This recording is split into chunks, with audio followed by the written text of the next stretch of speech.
Viaje al sur.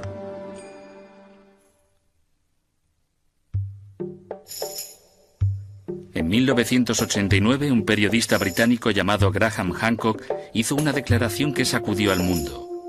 La legendaria Arca de la Alianza no estaba perdida, sino a salvo, escondida en una iglesia de Etiopía, a donde había sido trasladada en secreto hacía más de 1000 años.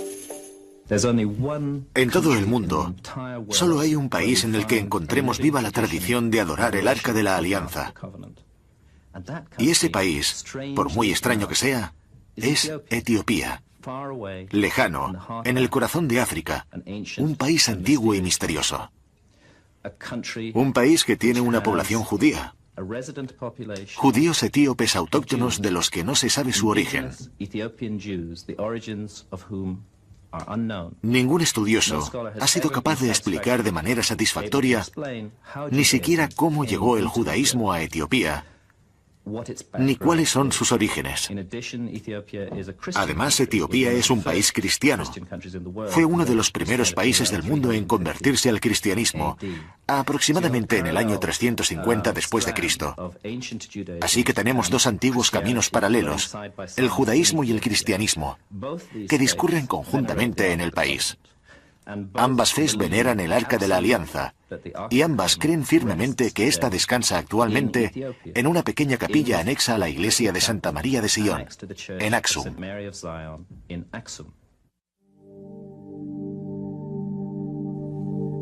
Pero si el arca ha estado en Etiopía todo este tiempo, ¿cómo es que el resto del mundo no se ha dado cuenta de ello?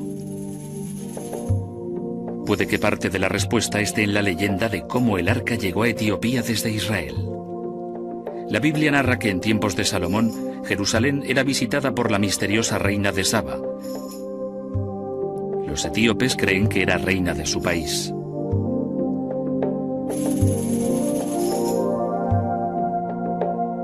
La leyenda del arca y su relación con Etiopía ha sido el objeto de estudio al que el experto y director del Instituto de Estudios Semíticos, el etíope Dr. Ephraim Isaac, ha dedicado toda su vida. Quizá las leyendas más elaboradas e interesantes que se han desarrollado alrededor de historias de la reina de Saba se encuentran en el libro La Gloria de los Reyes. Después de que la reina de Saba viniera de visita y el rey Salomón la sedujera,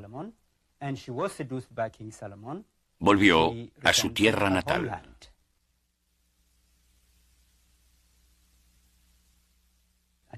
Y se quedó embarazada. Tuvo un hijo al que llamó Menelik. La leyenda etíope cuenta cómo años más tarde, Menelik fue a visitar a su padre a Jerusalén para ser educado. A pesar de la insistencia de Salomón en que se quedara, Menelik volvió a Etiopía con el hijo primogénito del sumo sacerdote. La leyenda cuenta que se llevaron consigo el arca y que la guardaron en un templo que se convertiría más tarde en la iglesia de Santa María de Sion en Aksum. Es una historia fascinante y es fundamental tanto en la tradición de la Etiopía moderna como en la de la antigua Etiopía. Y esos pensamientos, esas creencias, han influido en la actitud de Etiopía hacia el antiguo Israel, hacia la religión de Israel. Según la propia leyenda, junto con Menelik vino la creencia en un solo Dios. ¿Es eso cierto? Como estudioso, siempre se intenta llegar a una verdad que es en realidad algo muy relativo. Es una historia que está ampliamente recogida y respetada en la tradición etíope. Yo no voy a decir si esta historia es verdadera o es falsa, porque yo lo que intento es comprender cuáles son las raíces de dicha historia.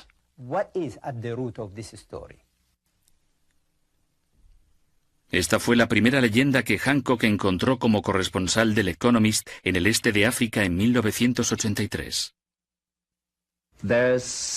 Hay graves problemas con esta leyenda. Aksum no existía en tiempos del rey Salomón. En ese lugar no había nada. Axum no se edificó hasta el siglo V. Es decir, es una ciudad antigua, pero no lo suficiente como para haber albergado el arca en la época del rey Salomón. Cuando di con ese dato, empecé a replantearme el tema como un conjunto y empecé a analizar todo lo concerniente a Etiopía. Y conforme lo hacía, me iba dando cuenta de que esto encerraba un gran misterio. La primera pregunta que se hizo Hancock fue exactamente, ¿había desaparecido el arca? El arca no fue robada del templo de Salomón cuando éste gobernaba, y no fue traída a la ciudad de Axum, en Etiopía. Primero porque Axum no existía, y segundo porque si estudias la Biblia detalladamente como lo he hecho yo, si aplicas un programa informático a la Biblia para buscar no solo referencias directas al Arca de la Alianza, sino también indirectas, se obtiene un resultado muy interesante.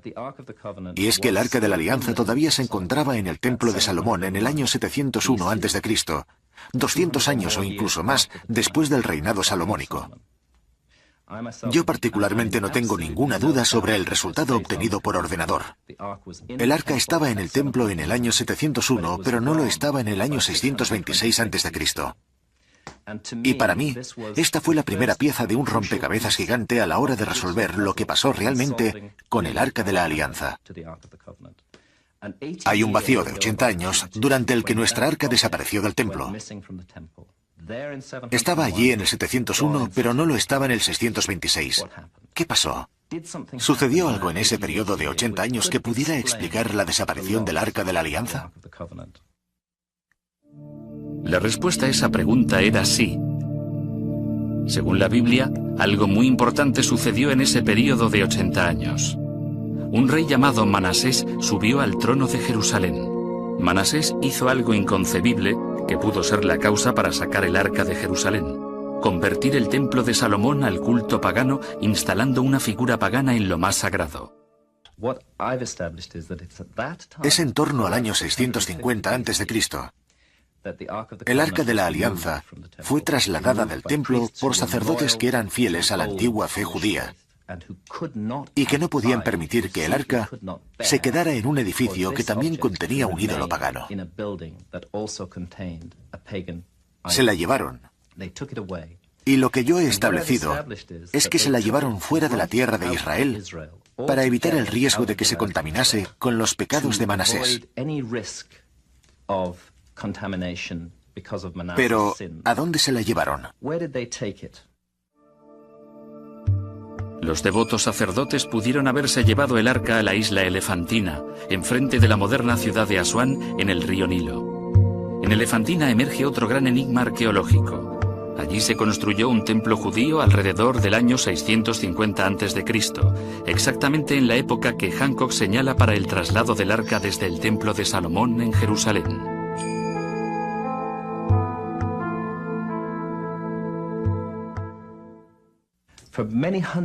Durante muchos siglos hubo una comunidad judía en la isla de Elefantina. No tenían templo, ya que ninguna comunidad judía de fuera de Jerusalén tenía. Se suponía que el único templo era el de Salomón, y su función era albergar el Arca de la Alianza del Señor. Pero misteriosamente, al mismo tiempo que el arca desaparece del templo de Salomón de Jerusalén, se construye un templo judío en Egipto, en la isla de Elefantina, con la misma función: albergar el Arca de la Alianza.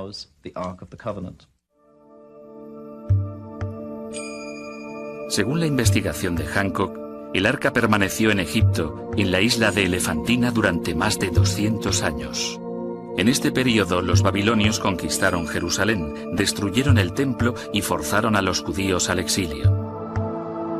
Cuando los israelitas volvieron para construir el segundo templo, la fe judía había cambiado. El arca ya no era la materialización de Dios. Por contra, ésta se había convertido en un símbolo innecesario para alabar a una deidad invisible y omnipresente. Ya no era necesaria la presencia del arca, aunque, como es de suponer, no fue olvidada. Y aquí viene otro enigma. ¿Qué pasó con los judíos que vivían en la isla de Elefantina? Una comunidad ingente. Se desvanecieron sin dejar rastro en la historia. No hay pruebas de que fueran masacrados. Simplemente parece ser que hicieron las maletas y se fueron. Y pienso que eso es exactamente lo que hicieron. Recogieron sus bártulos y se fueron llevándose el Arca de la Alianza consigo, sin ir hacia el norte, donde había un Egipto hostil, ni volviendo a Jerusalén, que ya los había olvidado, sino yendo hacia el sur, siguiendo el Nilo hasta las fuentes del Nilo Azul, que es el lago de Tana, en las montañas de Etiopía. Allí fue donde se llevó el arca en torno al año 410 a.C., cuando desapareció el culto judío de Elefantina. Y aquí es también donde entra en juego otra pieza de este rompecabezas, ya que en el lago Tana, en Etiopía, en una isla llamada Tanakirkos, encontré una variante muy interesante de la tradición mayoritaria de la leyenda de Salomón, Saba y Menelik. En la isla de Tanakirkos se encuentra en la actualidad un antiquísimo monasterio cristiano cuyos monjes todavía recuerdan su pasado judío.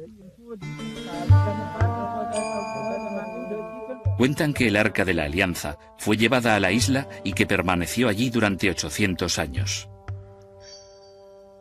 Estas son las elevadas piedras del altar que supuestamente se utilizaban para hacer sacrificios ante el arca. En esta isla, el arca era el centro de un grandioso culto judío al Antiguo Testamento, y quizá en dicho culto se encuentren los orígenes de los judíos etíopes, los falashas, que continúan practicando una forma primitiva del judaísmo. ¿Qué ha pasado después de 800 años? Etiopía se convirtió al cristianismo y el rey cristiano llegó con sus fuerzas a Tanakirkos. Se llevó el arca a Aksum y la ubicó en la iglesia de Santa María de Sion, donde ha estado desde entonces. Aunque parezca mentira, el arca es el punto central de los ritos cristianos de Etiopía.